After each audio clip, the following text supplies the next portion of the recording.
nó tất tỏ lại khía nè nó mất lại ô tê để nó mà cho mồm bún này nó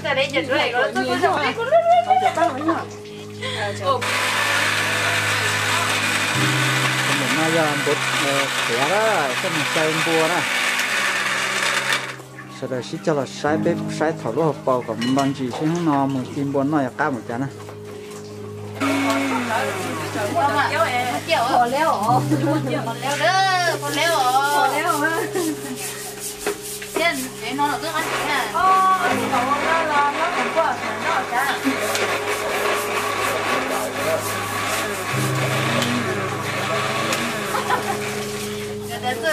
để nó không có đấy mới đâu tao trong nó đó đấy ông từng quá đi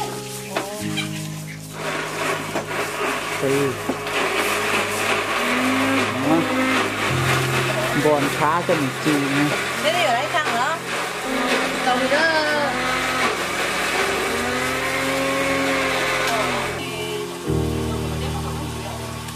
Cô trộn cái chá.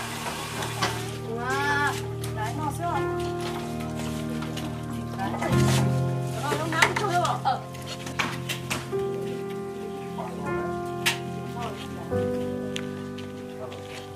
Nó nóng hả?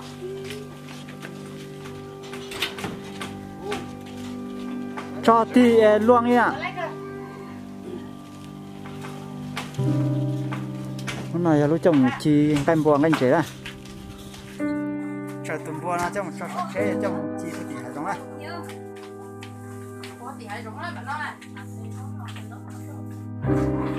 Thì cho thì hay giống thầu chi với à đã cắt sấy đó cho nó chờ nó sửa chế nè. Tuột giỏ đấy, chơi ở chim buồn đó. Sau đó sai ta tọt trâu thăng có chỉ lo gì mà đi chi đó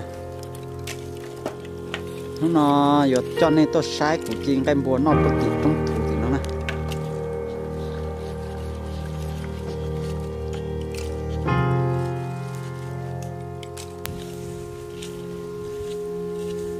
ta tỏ bám bùa chi á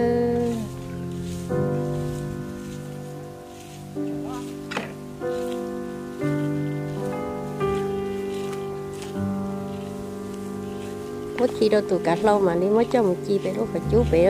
nó phải say nó tôi nó khâu pa đi là hay nữa khâu pa nó ngay rồi chi tỏ hai rồng nữa số bên nó nên nó phải say rồi nó phải nó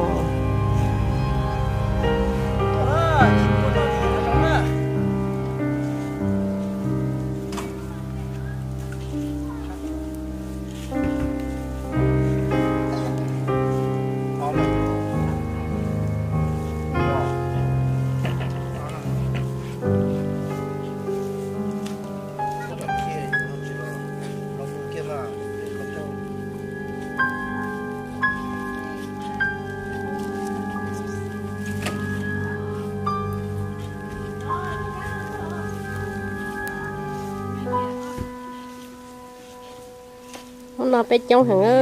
nó nè cái món nàng gậu tự lăng nó nói tung búa luôn nó họ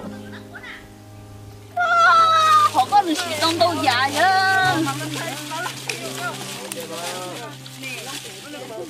đưa chị tụi nó này đấy mới là nè chị bé đi xỉa say ra đấy tụi nó chạy nè người khai sáng lụa đó phóng hộ lão sợ mấy mẹ có chị cho tá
đó tổ lăng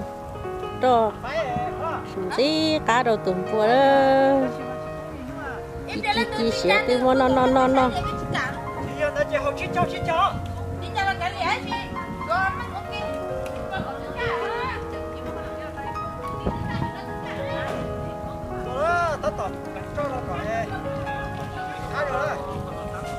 ba cái đó tôi giờ làm nát thế mà đi chỉ tao sửa đi đó nóหัวหน้าจีหัวnó đó tụi nó nè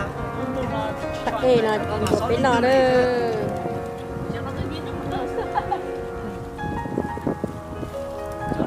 cho nó tao thu lại nhưng mà tao ý chỉ tạm cho một chữ rồi nó sẽ nó cái nó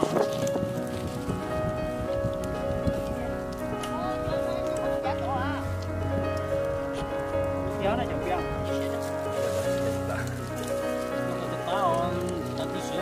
Nó không là nó rộng lên đó rồi chỗ mình trái cá là mấy nó dùng nó đồ chia cho cái thôi thôi chia chua là